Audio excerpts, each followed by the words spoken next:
नमस्कार। एक बार फिर आपका स्वागत है मेरे YouTube चैनल सक्सेस विद सागर पर। भारतीय संविधान और राज्य व्यवस्था इंडियन कॉन्स्टिट्यूशन एंड पॉलिटी के एक और वीडियो में आपका स्वागत है। इस वीडियो में हम बात करेंगे 1858 के भारत शासन अधिनियम की।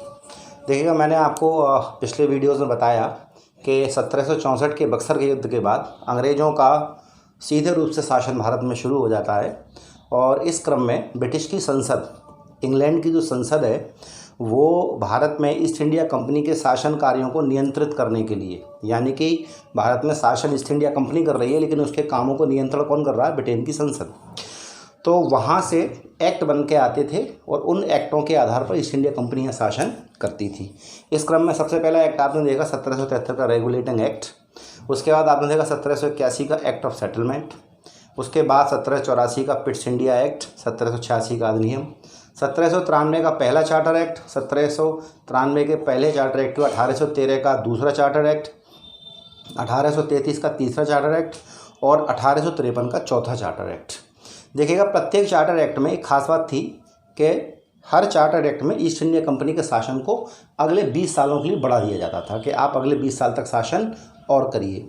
तो 1793 के एक्ट, चार्टर एक्ट के बाद 20 साल बाद 1813 में आया, फिर 1813 के चार्टर एक्ट वाला अगला 20 साल बाद 1833 में आया, फिर अगला 20 साल बाद 1853 में आया, अगला भी 1873 में आता चार्टर एक्ट। लेकिन हुआ ये कि भारत में 1857 में क्रांति शुरू हो गई। तो आपने सुना होगा मंगल पांडे वाला एक केस हुआ था। मंगल पांडे ने अपने 2 अधिकारियों को गोली मार दी थी, बाद में मंगल पांडे को फांसी दे दी गई थी और पूरे उत्तर भारत में क्रांति भड़क गई। बहरहाल 1857 की क्रांति 1858 में आते आते समाप्त हो गई। जिस समय भारत में 1857 की क्रांति हुई उस समय भारत का गवर्नर जनरल था लॉर्ड कैनिंग। लॉर्ड कैनिंग के समय यह क्रांति हुई और इस क्रांति को समाप्त करने में लॉर्ड कैनिंग की इम्पोर्टेंट भूमिका थी। जब ये क्रांति समाप्त हुई तब तक इस क्रांति के कारणों की समीक्षा की गई ब्रिटेन की संसद द्वारा, ब्रिटेन के शासन के द्वारा, कि भारत में इस क्रांति की वजह क्या थी। तो उन्हें इस पूरे समीक्षा के बाद कि क्रांति क्यों हुई, ये समझ में आया ब्रिटेन की संसद को कि भारत में लोग ईस्ट इंडिया कंपनी के शासन से खफा हैं। ईस्ट इंडिया कंपनी जिस प्रकार से भारत में शासन कर रही थी उस प्रकार के शासन से भारत के लोग खफा थे और इसी क्रम में यहाँ पे ये क्रांति हुई। तो ईस्ट इंडिया कंपनी के शासन को भारत में समाप्त कर दिया गया। जैसे ही 1857 की क्रांति समाप्त होती है 1858 में, तो सबसे पहला काम ब्रिटेन की संसद यह करती है कि भारत में ईस्ट इंडिया कंपनी का शासन अब समाप्त किया जाता है और भारत का शासन अब ब्रिटेन की संसद के अधीन होगा। ब्रिटेन की संसद का मतलब है ब्रिटेन की महारानी विक्टोरिया के अधीन होगा और महारानी विक्टोरिया अपने एक व्यक्ति के द्वारा भारत में शासन करेंगी। अब तक ईस्ट इंडिया कंपनी के थ्रू शासन हो रहा था ब्रिटेन की संसद का, लेकिन अब ईस्ट इंडिया कंपनी का शासन समाप्त कर दिया जाएगा और ईस्ट इंडिया कंपनी की जगह ब्रिटेन की संसद अपने एक कैंडिडेट के थ्रू भारत में शासन करेगी। और यहाँ इन्होंने एक काम और किया कि शासन को थोड़ा सा उदार बनाने की कोशिश की, जिससे कि भारत के लोगों को लगे कि हाँ, अब चीज़ें ठीक हो गई हैं। हालांकि मेरा ये मानना है कि ये सिर्फ एक धोखा था। पहले भी ईस्ट इंडिया कंपनी ब्रिटेन की संसद के इशारों पे काम करती थी, अब ब्रिटेन की संसद सीधे काम करेगी, तो बात तो वही है। लेकिन हमें ये देखना होगा कि पहला एक्ट जो ब्रिटेन की संसद के अधीन आया या ब्रिटिश ताज के अंतर्गत जो पहला अधिनियम आया वो कौन सा था? 1858 का भारत शासन अधिनियम। इससे पहले के सारे एक्ट आपने देखे वो ईस्ट इंडिया कंपनी के शासन के अधीन आए थे। तो देखेगा, ब्रिटिश ताज के अंतर्गत संवैधानिक विकास, इससे पहले जो संवैधानिक विकास हुआ है वो हुआ है ईस्ट इंडिया कंपनी के शासन के अधीन।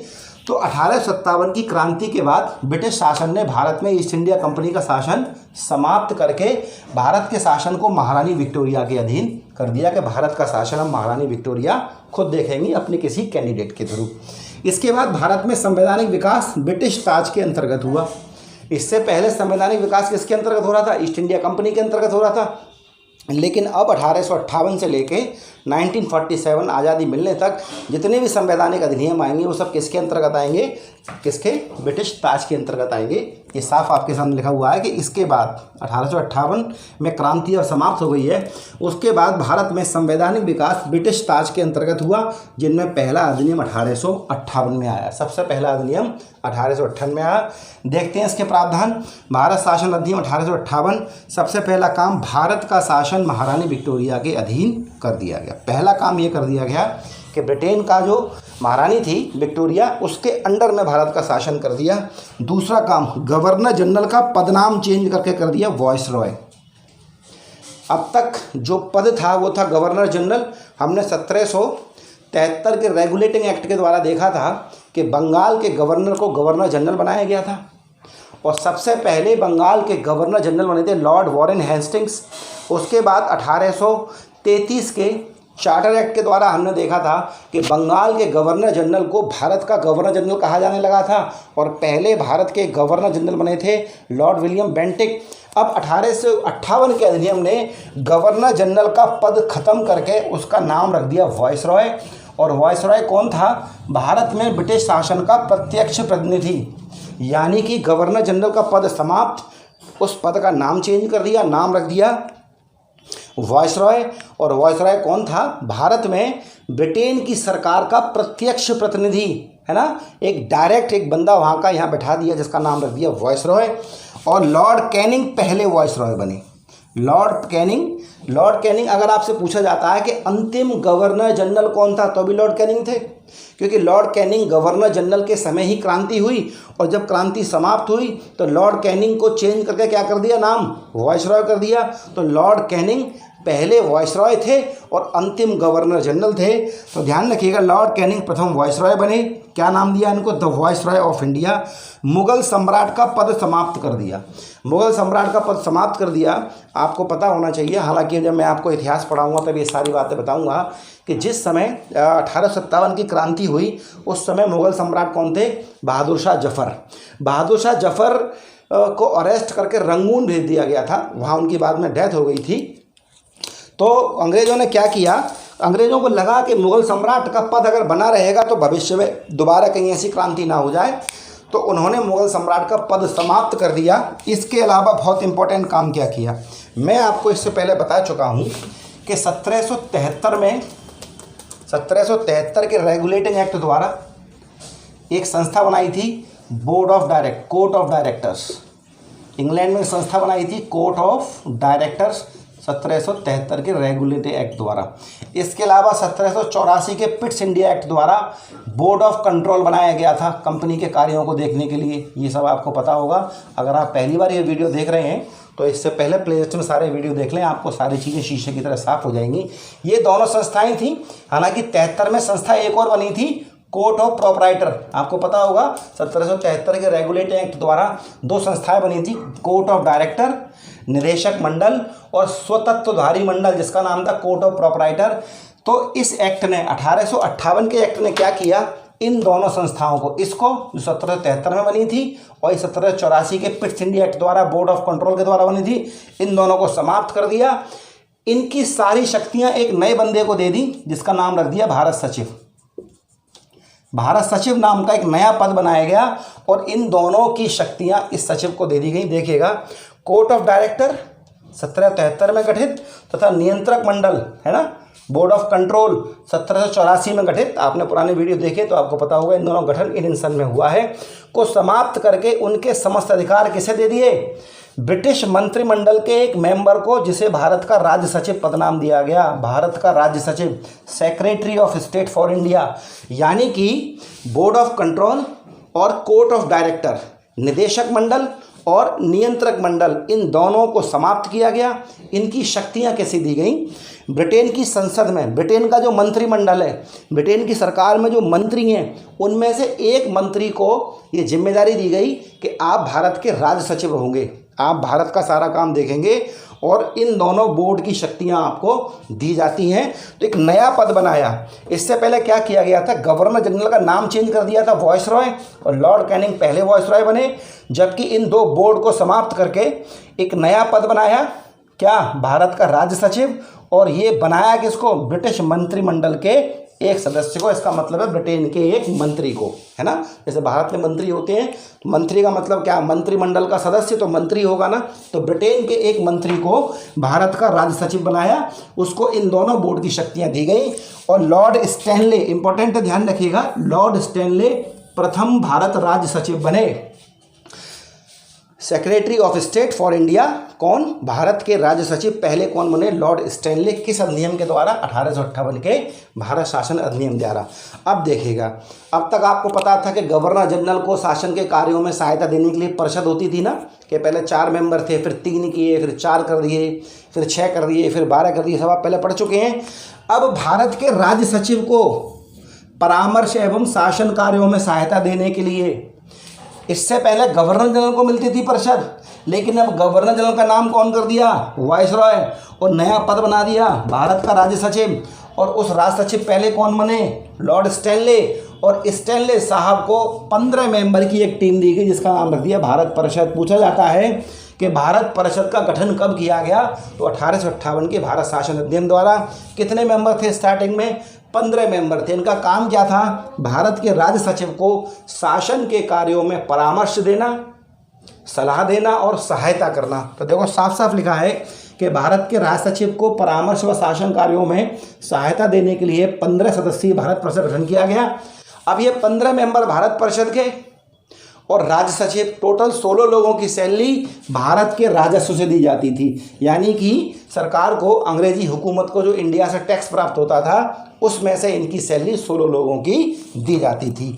अब देखिएगा, इनमें से ये जो परिषद बनाई है, 15 मेंबर की जो टीम बनाई है, इसमें शर्त है कि आधे मेंबर ऐसे होंगे, कम से कम आधे, जिन्होंने भारत में कम से कम 10 साल सेवा की हुई। ये शर्त थी कि भारत परिषद जो है उसमें जितने मेंबर हैं उसमें से कम आधे, यानी कि लगभग 8 मेंबर ऐसे होने चाहिए कम से कम, जिन्होंने भारत में कम से कम 10 साल सेवा की हो।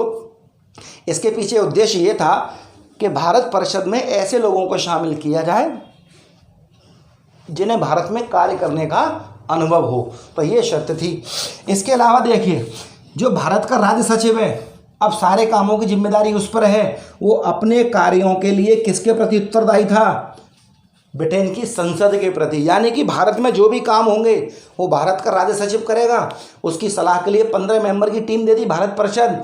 अपने सभी कामों की सूचना किसे देगा, भारत राज्य सचिव भारत में सभी कार्यों की सूचना देगा इंग्लैंड की संसद को, और पूरे साल में वह रिपोर्ट देगा कि ये किया, इससे ये बेनिफिट हुए। तो सारी रिपोर्ट किसे पहुंचाता था, वो ब्रिटेन की संसद को, और ब्रिटेन की संसद के प्रति उत्तरदायी था। देखिए साफ लिखा हुआ है, भारत राज्य सचिव अपने कार्यों के लिए ब्रिटिश संसद के प्रति उत्तरदायी होता था। अपने कामों की वार्षिक रिपोर्ट ब्रिटिश संसद को दिया करता था। अब ध्यान रखिएगा, 2 मामले ऐसे थे, अर्थव्यवस्था का मामला और भारतीय सेवा। भारतीय सेवा का मतलब है, जैसे आप देखते हैं आज की डेट में IAS और IPS इत्यादि होते हैं, अखिल भारतीय सेवाएं होती हैं। तो अगर कोई मामला अर्थव्यवस्था से जुड़ा हुआ है और कोई मामला भारतीय सेवा जुड़ा हुआ है, तो भारत के सचिव को उस परिषद की सलाह माननी होती थी। ऐसा नहीं है कि वो उनकी सलाह को नकार दे। और मुद्दों पर तो ये हो सकता था कि सचिव, भारत का राज्य सचिव अपनी 15 सदस्यीय भारत परिषद की सलाह को मना कर दे कि मैं इसे नहीं मानूंगा। लेकिन अगर कोई सलाह अर्थव्यवस्था के मुद्दे पर दी गई है, भारतीय सेवाओं के मुद्दे पर दी गई है, तो क्या करेगा, भारत परिषद की सलाह मानने को कौन, भारत का राज्य सचिव बाध्य होगा कि वो सलाह उसे माननी पड़ेगी। आज भी भारत के संविधान में बहुत सारी चीज़ें ऐसी हैं, बहुत सारे नियम ऐसे हैं कि राष्ट्रपति बहुत सारी सलाहों को मानने के लिए बाध्य होता है।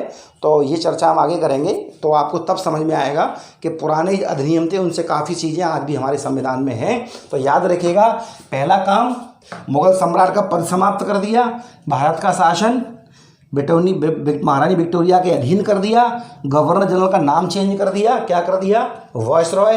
पहले वॉयसरॉय कौन बने, लॉर्ड कैनिंग, और अंतिम गवर्नर जनरल भी यही थे। इसके अलावा बोर्ड ऑफ कंट्रोल और कोर्ट ऑफ डायरेक्टर खत्म करके उनकी सभी शक्तियां दे दी, एक नया पद बना दिया भारत का राज्य सचिव। और राज्य सचिव होता कौन था, ब्रिटेन की संसद का मेंबर। और लॉर्ड स्टैनले भारत के पहले राज्य सचिव मिले। इनकी हेल्प के लिए 15 मेंबर की टीम बनाई जिनका सारी सैलरी इंडिया के रेवेन्यू से जाती थी।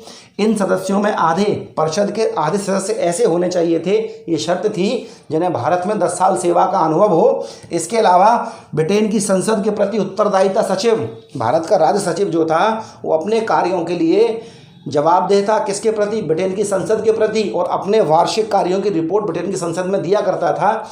इसके अलावा अर्थव्यवस्था और भारतीय सेवाओं के संबंध में, अर्थव्यवस्था और भारतीय सेवाओं के मामले में अगर परिषद ने कोई सलाह दी है भारत के राष्ट्र सचिव को, तो सलाह मानने के लिए बाध्य था, उस सलाह को मना नहीं कर सकता था। इस एक्ट को भारतीय शिक्षित वर्ग ने अपने अधिकारों को मैग्ना कार्टा कहा। जब ये अधिनियम पढ़ के सुनाया गया और इसके बाद जब भारत के पढ़े लिखे लोगों को ये पता लगा कि सरकार ने इसमें ये प्रावधान किए हैं, तो इसे काफ़ी तारीफ मिली, काफ़ी प्रशंसा मिली भारत के पढ़े लिखे लोगों की तरफ से। उन्होंने इसे क्या कहा, अपने अधिकारों का मैग्ना कार्टा, अपने अधिकारों का मैग्ना कार्टा। मैग्ना कार्टा से मतलब एक ऐसे डॉक्यूमेंट से है जिसमें जनता के अधिकारों की बात की जाती है। ये फ्रांस से जुड़ी हुई घटना है, मैं कभी इतिहास में आपको पढ़ाऊंगा कि मैग्ना कार्टा शब्द कहाँ से आया, लेकिन अभी के लिए आप इतना समझ लीजिएगा, मैग्ना कार्टा का मतलब है कोई ऐसा डॉक्यूमेंट जिसमें जनता के अधिकारों की बात पॉजिटिव तरीके से की गई हो। तो इस अधिनियम को भारत के पढ़े लिखे वर्ग ने अपने अधिकारों का मैग्ना कार्टा कहा। आशा करता हूँ 1858 का भारत शासन अधिनियम आपको अच्छे समझ में आया होगा। वीडियो कैसा लगा कमेंट सेक्शन में ज़रूर बताएं। Thank you.